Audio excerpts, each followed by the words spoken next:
जो दूसरा क्वेश्चन आप स्क्रीन पे देख रहे हैं वो है what is ESI registration. ESI registration, हम बार बार बात कर रहे हैं, हमें ईएसआई के अंदर रजिस्टर करवाना पड़ेगा।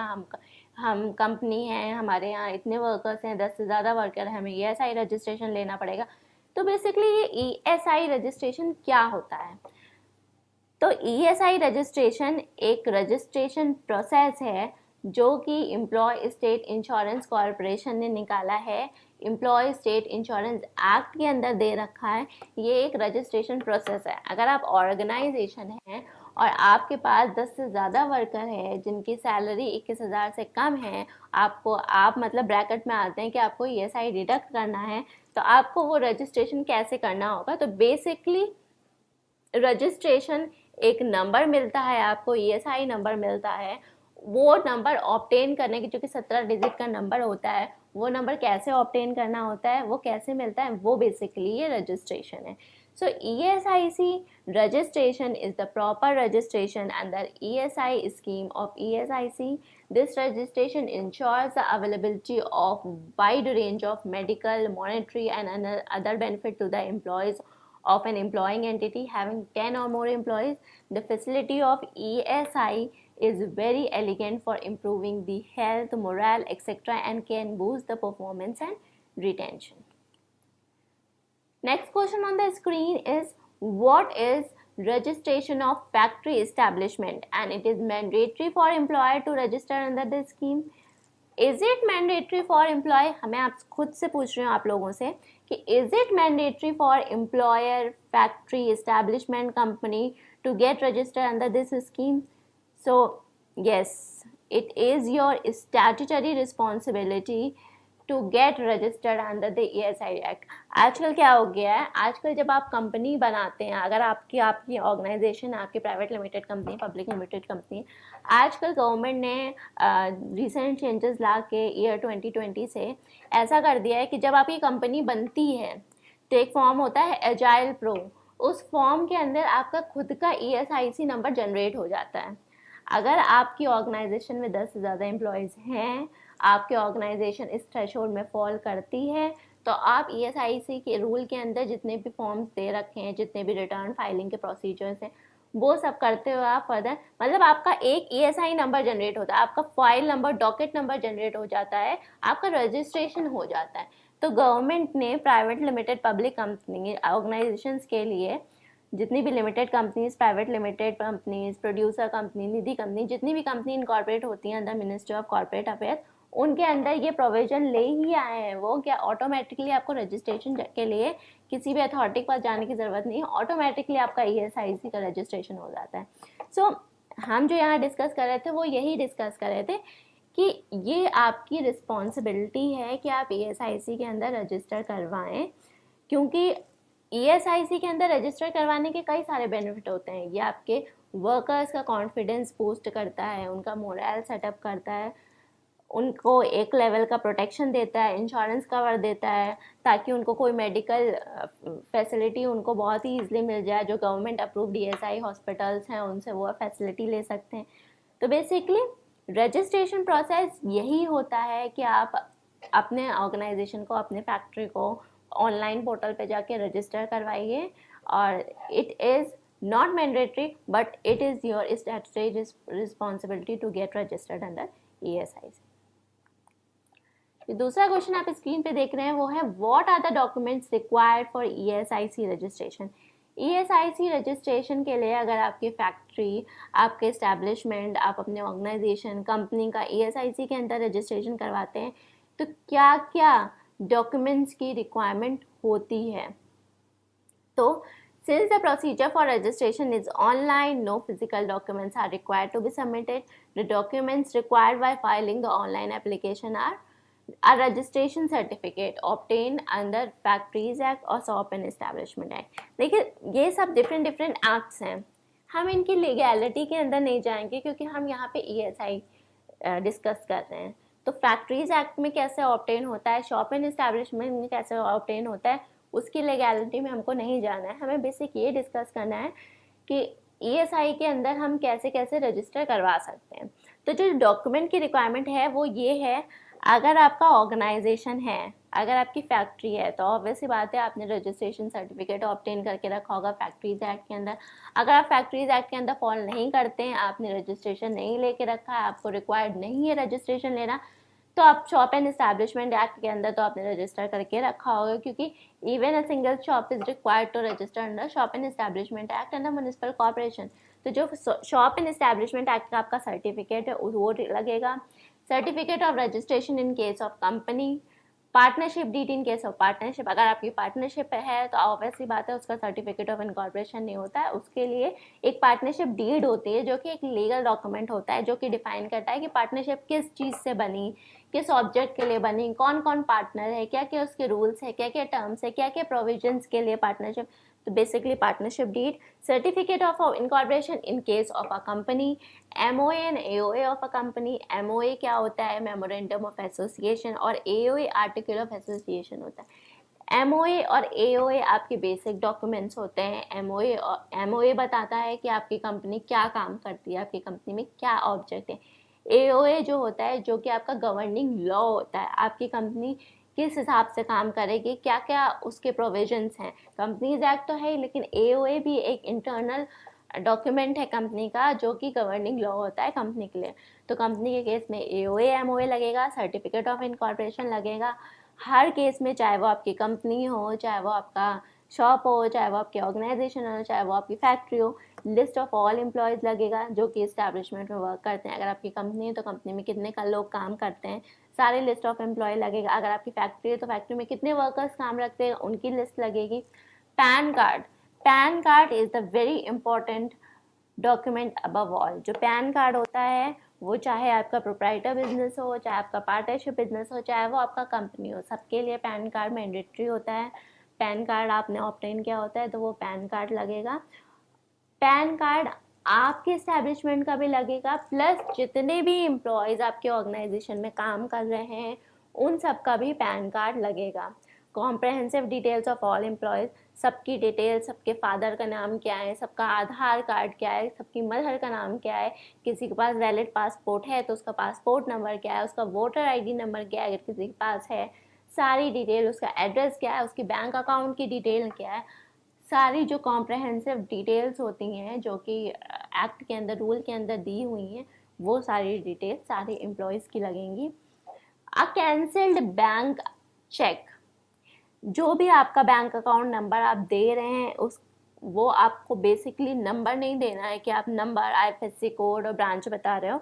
आपको जो भी अकाउंट नंबर देना है उसका एक कैंसल्ड चेक देना पड़ेगा। List of directors of the company, अगर आपकी कंपनी है तो लिस्ट ऑफ डायरेक्टर्स, अगर आप पार्टनरशिप में है तो लिस्ट ऑफ पार्टनर्स, अगर आप प्रोप्राइटरशिप में है तो प्रोप्राइटर का नाम, list of share holders of the company. अगर आप कंपनी हैं और आप ESI के अंदर रजिस्टर करवाना चाहते हैं तो जो बेसिक डॉक्यूमेंट आपका लगेगा वो list of share holder. Share holders are the owner of the company, जो भी जिनकी भी शेयर होल्डिंग है। आपने देखिए शेयर होल्डर अलग होता है, स्टेक होल्डर्स अलग होता है, तो please do not confuse. Share holder जो होते हैं वो होते हैं ओनर्स। बहुत से लोग इसमें कन्फ्यूजन क्रिएट करते हैं, इसलिए जो शेयर होल्डर्स होते हैं वो होते हैं ओनर ऑफ द कंपनी। तो जो ओनर है, कितने कितने उन्होंने शेयर्स ले रखे हैं, क्या क्या उनके परसेंटेज होते हैं, उसकी लिस्ट लगेगी। A register containing the attendance of the employ, जो भी आपके एम्प्लॉयज़ हैं उनका जो अटेंडेंस रजिस्टर होगा वो भी इसके अंदर लगता है। Next question on the screen you can see is what are the benefits of ESIC registration. So तो बेसिक बेनिफिट जो ESIC रजिस्ट्रेशन का है वो है sickness benefit at the rate of 70% in the form of salary. आपको, अगर आपने अपने ऑर्गेनाइजेशन को ESIC के अंदर रजिस्टर करके रखा है तो 70% का आपको सिकनेस बेनिफिट मिलता है। Medical benefit to the employees and family members, जब एम्प्लॉयज़ से उसके डॉक्यूमेंट्स मांगे जाते हैं तो सिर्फ PAN, Aadhaar, father name, mother, जितने उसके डिपेंडेंट है, जितने उसकी फैमिली मेम्बर्स हैं जो उसके ऊपर डिपेंडेंट है, फादर हो गया, मदर हो गया, वाइफ हो गई, हस्बैंड हो गया या फिर बच्चे हो गए, उन सब की डिटेल्स जाती है। तो जो आपको मेडिकल बेनिफिट मिलती है वो सेल्फ के लिए नहीं मिलती है, वो आपके फैमिली के लिए भी मिलती है। Maternity benefit to the womens who are pregnant, मतलब कि बेनिफिट क्या मिलता है आपको, पेड लीव मिलती है। ईएसआईसी के अंदर अगर आप ईएसआईसी के हॉस्पिटल में जाते हैं तो ऑब्वियसली बात है आपको उस फॉर्म में भी बेनिफिट मिलता है। अगर आप प्राइवेट हॉस्पिटल्स में जाते हैं तो आपको ज़्यादा खर्चा होता है। अगर आप ईएसआईसी के अंदर जो प्रिस्क्राइब्ड हॉस्पिटल है उसमें जाते हैं तो उस फॉर्म में आपको बेनिफिट मिलता है। अगर किसी एम्प्लॉय की डेथ हो जाती है तो जो उसका 90% उसकी सैलरी है वो उसको डिपेंडेंट को दी जाती है इन the form of monthly payment. Monthly payment के फॉर्म में दी जाती है। ये भी एक बेनिफिट है ईएसआईसी के अंदर रजिस्टर करवाने का। फ्यूनरल एक्सपेंसेस का जो खर्चा होता है वो भी इसके अंदर कवर होता है। Old age medical care expenses भी इसके अंदर कवर होता है। Next question on the screen you can see is what is ESIC registration process। अब हमने बात कर ली हमें ESIC के अंदर रजिस्टर करवाना चाहिए, 10 से ज़्यादा वर्कर हैं, 21,000 से कम सैलरी है तो हमें ESIC के अंदर आके रजिस्टर करवाना चाहिए। लेकिन अब बात ये आती है कि हमको कैसे रजिस्टर करवाना चाहिए। हमने बात तो कर ली कि हमें रजिस्टर करवाना चाहिए, क्या बेनिफिट हैं, क्या ESIC होता है, क्या ESI स्कीम होती है, एक्ट क्या होता है, प्रोसेस क्या होता है, डॉक्यूमेंट क्या चाहिए होती है। जब हमने सारी बात कर ली है यहाँ पे तो बेसिकली हमारा रजिस्ट्रेशन प्रोसेस कैसे होता है, अब हमें इसके बारे में भी बात करना ज़रूरी है कि हमारा रजिस्ट्रेशन प्रोसेस कैसे होता है। तो पहले जो ये ESIC का रजिस्ट्रेशन प्रोसेस था वो मैनुअल था, लेकिन अब ESIC का रजिस्ट्रेशन कम्प्लीटली ऑनलाइन हो गया है, जिसमें आपको ESIC पोर्टल के अंदर जाना पड़ेगा। ESIC पोर्टल है एक एम्प्लॉय स्टेट इंश्योरेंस कॉर्पोरेशन का पोर्टल है, जो कि आप गूगल पे जाके ESIC डाल के आपका जो सबसे पहला लिंक आएगा वो इसी चीज़ का आएगा। आप उस पर जाके उस पोर्टल को आप ओपन कर सकते हो। एम्प्लॉयर अपने आप को रजिस्टर कर सकता है उस पोर्टल पे by signing in the button. Sign up button पे जाके एम्प्लॉयर लॉगिन के अंदर जाके ऑप्शन होता है होम स्क्रीन पे एम्प्लॉयर लॉगिन का, आप उसके अंदर जाके अपने आप को रजिस्टर साइन अप कर सकते हो, जिसमें आपको कई सारी आपकी डिटेल मांगी जाएगी। उस डिटेल को फिल करते हुए आप ESI पोर्टल के अंदर अपनी ID बना के लॉगिन कर सकते हो। जब आपने अपनी ID बना ली है ESIC पोर्टल के अंदर तो आपका एक कंफर्मेशन मेल आता है, ठीक है। आपने की जो भी डिटेल आपके ऑर्गेनाइजेशन को रिलेटेड आपने फिल करके अपनी लॉगिन ID बनाई, जो भी आपने ईमेल ID दी थी उस ईमेल ID पे आपका कंफर्मेशन मेल आता है। उस कंफर्मेशन मेल को आप क्लिक करके जो कि आपकी रजिस्टर्ड ईमेल ID और मोबाइल नंबर पे दिया है वहाँ पे जाके आप अपना यूज़र नेम पासवर्ड की डिटेल ले सकते हो। जब आपने अपना यूज़र ID और पासवर्ड आपको अपना मिल गया है तो जो नेक्स्ट स्टेप होता है वो होता है रजिस्ट्रेशन का। एम्प्लॉयर रजिस्ट्रेशन का फॉर्म होता है फॉर्म 1, वहाँ जाके आपको लॉगिन करना होता है ESI पोर्टल के अंदर अपना यूज़र नेम और पासवर्ड डाल के। उसके अंदर आपको न्यू एम्प्लॉयर रजिस्ट्रेशन ऑप्शन होता है, उसके अंदर टाइप ऑफ यूनिट सेलेक्ट करना होता है कि कौन सी आपकी यूनिट है, ड्रॉप डाउन लिस्ट से जाके और सबमिट बटन करना होता है। जैसे कि आपकी फैक्ट्री है तो फैक्ट्री क्या करती है, मैन्युफैक्चरिंग ऑफ लेदर, आपने वो सेलेक्ट करके सबमिट बटन कर दिया। फिर एम्प्लॉय रजिस्ट्रेशन फॉर्म आता है फॉर्म नंबर 1, उसको आपको फिल करना होता है। उसमें आपकी सारी एम्प्लॉयर की डिटेल, आपके ऑर्गेनाइजेशन की डिटेल और एम्प्लॉय की डिटेल होती है। जब एक बार ये फॉर्म आप फिल कर लेते हैं तो आप सबमिट बटन पे क्लिक कर देते हैं। सबमिट बटन पे जैसे ही आप क्लिक करते हैं वैसे ही आपका जो पोर्टल डिस्प्ले होता है वो आपका पेमेंट का पोर्टल डिस्प्ले होता है। पेमेंट आप जो रजिस्ट्रेशन करने जा रहे हैं उस रजिस्ट्रेशन पे जो आपका पेमेंट का मोड है वो आपको सेलेक्ट करना होता है। पे ऑफ एडवांस कंट्रीब्यूशन पे डिस्प्ले होता है, वहाँ पे आप जाके पेमेंट आप अपना कर सकते हैं। जब पेमेंट कर देते हैं तो आपका ये प्रोसेस वहीं पे एंड अप हो जाता है। लेकिन अभी आपको रजिस्ट्रेशन सर्टिफिकेट नहीं मिला है, रजिस्ट्रेशन लेटर नहीं मिला है, तो हमें जब हमारा ESIC के पास हमारी एप्लीकेशन जाती है, ESIC सेटिस्फाई होता है कि हमारी जो भी एप्लीकेशन है वो कंप्लीट है इन ऑल रिस्पेक्ट, उसे कोई भी फर्दर चीज़ें नहीं चाहिए, तो जो हमारा 6 मंथ में होता है वो हमारा सक्सेसफुल, जब हमारा पेमेंट सक्सेसफुल हो जाता है उसके बाद वो सेटिस्फाई हो जाते हैं कि उनके एंड से कोई भी प्रॉब्लम नहीं है, हमने सारी कंप्लीट डिटेल दे दी है अपनी कंपनी की, अपनी फैक्ट्री की, अपनी इस्टेब्लिशमेंट की। उसके बाद वो रजिस्ट्रेशन लेटर सेंड कर देते हैं on the registered email ID। Now next question on the screen you can see, is there any provision for exemption of a factory or establishment from ESI coverage? So the answer to this question is yes. Exemptions हमारे factory को, हमारे establishment को दी गई हैं under ESIC act. ESIC act के अंदर कई सारे एग्जम्पशन दे रखी हैं कि ये फैक्ट्रीज, ये इस्टेब्लिशमेंट एग्जम्प्टेड है from getting registered under ESIC। So on the screen you can see is, yes, of course the exemption is permissible from operation of the provision of this act, subject to the condition that the employees is in a covered factory or establishment are otherwise in receipt of benefits substantially similar or superior to those provided under the ESI Act. The appropriate government may grant exemption to such factory or establishment for a period of 1 year at the time prospectively in consultation with the ESI Corporation. An exempted application unit has to apply for renewal 3 months before the date of application expiry of the prior exemption. The next question on the screen you can see is, what are the record to be maintained for ESI purpose? आपने ESI का registration ले लिया, लेकिन ESI act के अंदर आपको क्या क्या रिकॉर्ड मेंटेन करने के लिए बोला गया है, वो कौन कौन से रिकॉर्ड हैं? वो हैं muster roll, wage record, books of account maintain under the law, accident register, inspection book. Immediate employer is also required to maintain employee register for the employees deployed to the principal employer. ये सारे record जो हैं वो आपके ESI act के अंदर mandatory हैं to be maintained. Now that was all about my presentation on ESIC. Thank you so much.